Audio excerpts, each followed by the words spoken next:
Moi, je dis les gens qu'il y a, des fois un certain comportement à respecter aussi quand on vit avec des gens. Voilà, on se comporte pas pareil avec des jeunes qu'avec des gens plus âgés ou par exemple au travail, on se comporte pas pareil que quand on est en famille ou avec les amis. C'est pas du tout le même délire. Après, ça dépend du niveau d'entente de chacun, mais enfin bon, voilà. Quand on est dans un contexte de boulot, à la base, il y a quand même une barrière à ne pas franchir. Hein. Vous êtes au travail, vous n'êtes pas, voilà, vous n'êtes pas à la fête foraine. Donc moi je pense qu'aujourd'hui le problème il est là aussi, c'est qu'il y a des gens qui mélangent tout. J'ai souvent connu des gens qui ramenaient même leurs problèmes au travail. Après des fois on n'a pas le choix, c'est vrai que des fois ça nous prend tellement dans les tripes qu'on a besoin d'en parler. Et puis quand les gens ils vous connaissent depuis longtemps, évidemment ils finissent par connaître un peu votre vie. Mais enfin à la base on ne devrait pas. Voilà. Et voilà, c'est que j'ai remarqué que on n'a pas toujours besoin de montrer les dents ou de jouer les nerveux pour montrer qu'on est un dur. Je veux dire, voilà, on le fait que si on a besoin de le faire. Voilà. Une personne qui est bien dans ses baskets, elle n'a pas besoin de montrer qui elle est ou ce qu'elle est capable de ou pour jouer les durs à cuire. Je veux dire, voilà, elle le sait elle-même et puis de toute façon, si tu le sais, tu n'as pas besoin de le montrer, quoi. Je veux dire, voilà.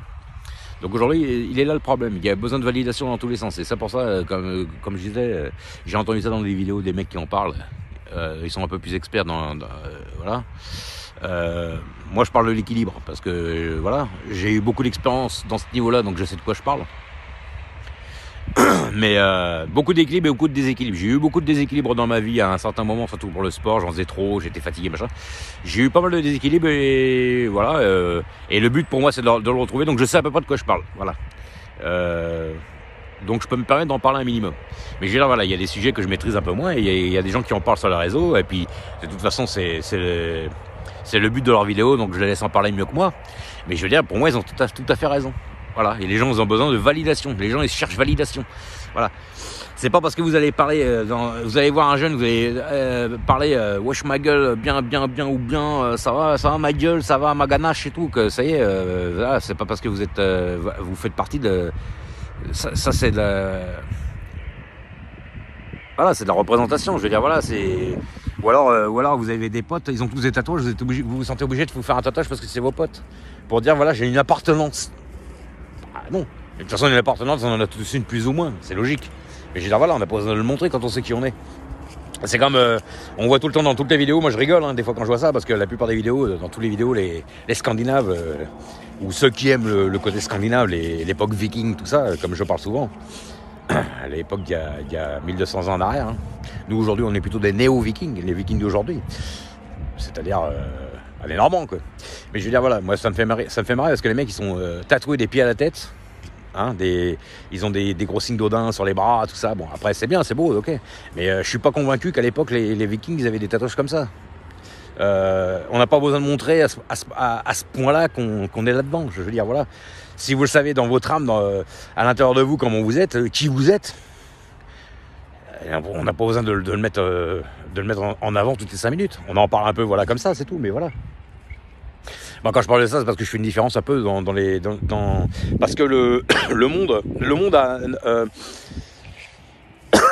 ou c'est fait exprès ou c'est encore une histoire de dissonance cognitive. Je pense que tout a été inversé aux yeux du monde. Voilà, on n'arrête pas de nous raconter depuis 1200 ans que les gros vikings c'était des gros balourds, des gros barbares, des tueurs, tout ce que vous voulez. Faut pas oublier que ce sont des périodes de Moyen-Âge où il y a eu des guerres. Voilà, et faut pas oublier qu'il y avait aussi le Carolus Magnus, monsieur Charlemagne, qui était un véritable dictateur et qui a tué beaucoup de gens, les sorcières, brûlé les sorcières comme on dit, et puis tout ça. Donc voilà, au bout d'un moment, qu'est-ce qui s'est passé ? Vous avez les Francs de l'époque, enfin les Gaulois devenus un peu plus francs parce que c'était plus l'Antiquité, c'était le Moyen-Âge. Les Français qui étaient ici, ils se sont un peu mêlés aux gens du Nord. Et puis il y a des gens du Nord aussi de là-bas qui sont venus ici parce qu'il y a eu beaucoup de... Et puis les Saxons, il y a eu beaucoup de massacres, de guerres, de tout ce que vous voulez. Donc au bout d'un moment, qu'est-ce qui s'est passé ? Les Vikings, les Scandinaves des pays les Nordiques, des pays de là-haut, Norvège, Danemark et Suède, et après l'Islande. Mais ils sont venus régler leur compte, ils ont fait des raids tous, voilà. Et puis bon, après il y a pas que ça évidemment. Il y avait aussi certainement un désir aussi de s'enrichir et puis de peut-être coloniser, parce que chez eux, là-bas, les Nordiques, bah, ce sont des territoires très froids, donc pour cultiver la terre, tout ça, c'était pas ça, c'était très difficile, donc il y a eu aussi une partie, ça a été pour ça. Mais il y a une partie, je sais que c'est parce que voilà, ils ont été agressés, sinon ils n'auraient pas été agressés spécialement non plus. Hein. D'ailleurs, pour ceux qui ne le savent pas, les anglo-saxons, ce sont une partie des Français de l'époque, et ce sont surtout des des Germains. Ce sont des Germains. En fait, 400 ans avant l'épopée viking qui a commencé, l'ère viking a commencé vers 793 quand il y a eu la première attaque en Angleterre. Les 400 ans avant, il y a une première partie de gens qui sont partis en Angleterre. Voilà. Les Anglais d'aujourd'hui, pour la plupart, c'est des... Bon, pas que ces pays-là, évidemment, mais c'est des Germains, c'est des anciens Germains. Voilà. En fait, les Vikings de l'époque, les Scandinaves là-haut, qui sont aussi d'origine lointaine germanique, c'est un peu d'origine germanique, hein, ont été attaqués leur propre peuple, quoi, finalement. C'est pour ça qu'aujourd'hui, les gens sont tous à dire ouais, Poutine, c'est le gros dur, c'est le gros méchant, tout ça, mais il faut pas oublier les gens. Tous les peuples d'Europe, ce sont les peuples qui viennent du Caucase. Nos origines, c'est le Caucase. On est tous caucasiens d'origine. On vient tous de là-bas. D'accord ? Si vous tapez sur un papier votre ethnie, on va vous dire vous êtes caucasien. C'est le Caucase. Le Caucase, c'est où ? C'est la Russie de Sibérie. Voilà, c'est tout. Hein. Bon, c'est parce que moi aussi, j'ai une vision de recul par rapport à tout ça. Je regarde ça par rapport à l'histoire ancienne et tout ça, mais je veux dire, voilà. Mais il y a une certaine logique, je veux dire, voilà. Après, les gens, ils ont changé, les peuples, ils se sont mélangés, les religions ont changé, les gens, par exemple, les païens sont devenus pour aujourd'hui la plupart catholiques, mais ou autre chose, hein, bien sûr. Mais je veux dire, voilà, ça a changé, mais ce qu'on a à l'intérieur de nous, le comportement interne, il reste le même. Et vous avez une agressivité du Nord, mais c'est si on vous agresse pas, ils sont pas agressifs, c'est pas vrai, c'est faux. Donc c'est pour ça. Moi je défends pas Poutine, mais je sais que ces gens-là, je sais comment ils pensent. Je sais que ce sont des gens respectueux comme les Asiatiques, comme la plupart des pays asiatiques sont respectueux, mais si on leur casse les pieds, bah là ils peuvent venir, voilà, ils vont pas se laisser faire, c'est logique en même temps. Bah, mais après vous avez ce qu'on appelle des gens réservés. Ce sont des gens qui sont réservés, c'est-à-dire un peu comme les Asiatiques au Japon, polis et respectueux, mais si vous leur cassez les pieds, pas tous, hein, mais il y en a, bah, ils vont vous mettre un petit mawashigiri dans la tronche en 2-4-7 et puis ça va pas le faire, quoi. Et puis les nanas aussi, hein, parce que la plupart, ça se battre. Hein. Pas toutes non plus, mais bon, pour certaines, quoi. Et je veux dire, voilà, c'est des gens... Combien de fois que j'ai entendu des Japonais sont venus à Paris et puis ils ont mal été accueillis, ils ont mal été... quand ils venaient faire des photos, tout ça, ou quand ils allaient acheter des souvenirs, tout ça, dans les boutiques, on les accueillait mal. Ils étaient mal reçus, les gens étaient impolis, et puis ils ont fait limite des dépressions, parce qu'ils sont pas habitués à ça. Ce sont des pays où ça marche par le respect. C'est pas du tout la doctrine qu'on a ici, forcément. Après, voilà, on ne demande pas non plus de faire trop non plus de courbettes, mais un minimum. Voilà, c'est tout. Et c'est pour ça que ça correspond pour moi plus à la France qu'on avait à l'époque de nos parents et nos grands-parents. À ces époques-là, je parle pas de la guerre, évidemment. Je parle pas de la Seconde Guerre mondiale, je parle après. Après ou avant. Mais il y avait un respect, d'ailleurs. En 1920, 1910, tout ça, les gens avaient tous un couvre-chef. Hein. C'était même impoli de l'enlever en France. Hein. Donc c'est pour ça, parce qu'après, il y a eu des changements de vision. Mais voilà, c'est ça que je veux dire. Donc aujourd'hui, tout est inversé pour moi. Et c'est devenu... c'est dans les mœurs. Mais il n'y a pas une personne qui a besoin de prouver à qui que ce soit. Moi, j'ai une belle voiture. Moi, je travaille, j'ai un bon statut social. J'ai réussi, voilà, machin. Tout le monde vit dans l'apparence, tout le monde vit dans le... Voilà, il n'y a personne qui... Bon, il y en a quand même. Mais je veux dire, il y a 80% des gens, c'est ça, c'est... Voilà, je veux montrer que, je veux prouver que, j'achète une belle voiture parce que mon voisin il a acheté la même belle voiture, je vais partir en vacances puis je vais afficher les cartes postales partout pour bien montrer que je suis parti. Tu tu pars c'est bien, tu pars pas tu restes, et puis c'est pas grave. C'est pas grave. À un moment t'as de l'argent dans ta vie, à un moment t'en as moins, bah, c'est pas grave. C'est tout. C'est pas ça qui fait, c'est pas ce que tu possèdes qui fait de toi qui tu es. C'est faux, c'est archi faux. Ça c'est encore une croyance.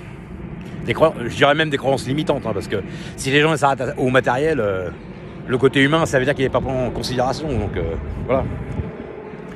Enfin bref, voilà. C'est à ça d'ailleurs qu'on reconnaît un peu les gens qui sont ou dans l'humilité ou dans l'égocentrisme, parce que par exemple quand vous avez quelqu'un, un ami ou même en couple, quand vous avez une personne qui vous prend pour s'en faire valoir, c'est-à-dire que vous êtes sa chose, quoi. La personne elle est à côté de vous, même une nana, hein, vous êtes le mec, vous êtes un nana, la nana, elle est contente parce que vous avez une belle voiture ou que vous la tenez par le bras et puis que vous êtes costaud, tout ça, ça la met en valeur.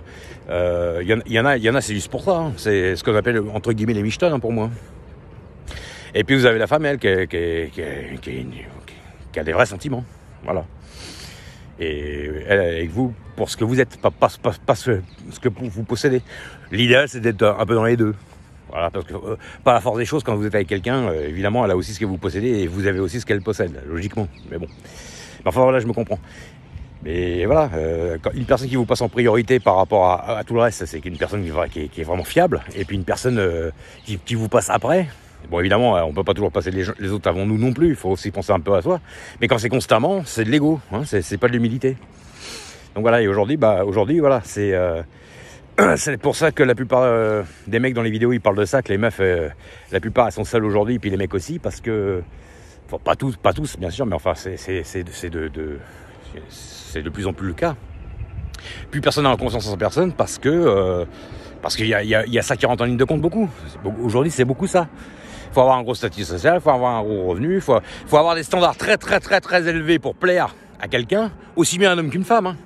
Mais des fois, les standards de la personne elle s'aperçoit pas aussi que quand elle commence à vieillir, des fois, elle est peut-être obligée de ramener ses standards à la baisse. Peut-être qu'elle n'a pas non plus tout ce qu'il faut pour que l'autre personne soit dans le rêve absolu. Hein. Mais c'est pas grave. Hein, combien de fois que j'ai entendu, moi je veux un mec, il faut qu'il soit comme ci, comme ça, comme ça, comme ci, comme ci, comme ça, comme ça, comme ci. D'accord, mais ok, mais est-ce que tu as le même haut degré de valeur, toi aussi? C'est ça la question. Parce que c'est bien gentil de vouloir une personne de haute valeur, mais il faut peut-être être pareil que cette personne-là. Moi je trouve. Hein.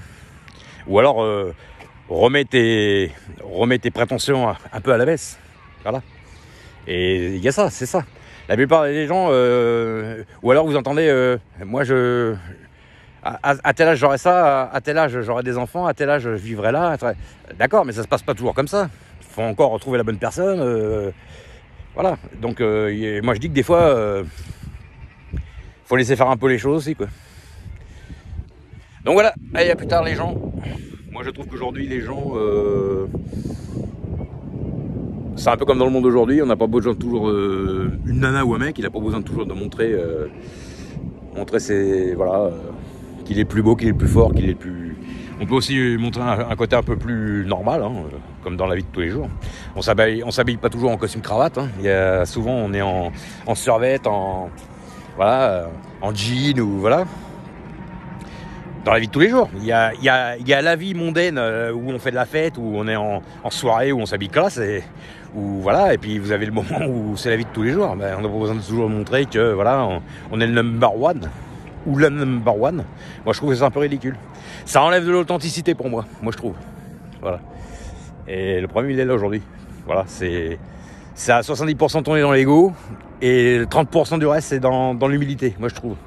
Pas tout le monde évidemment, mais c'est le monde qu'on veut aujourd'hui. Donc je trouve que le monde est toujours encore quand même la balance est encore dans le déséquilibre. Voilà, c'est tout. Hein.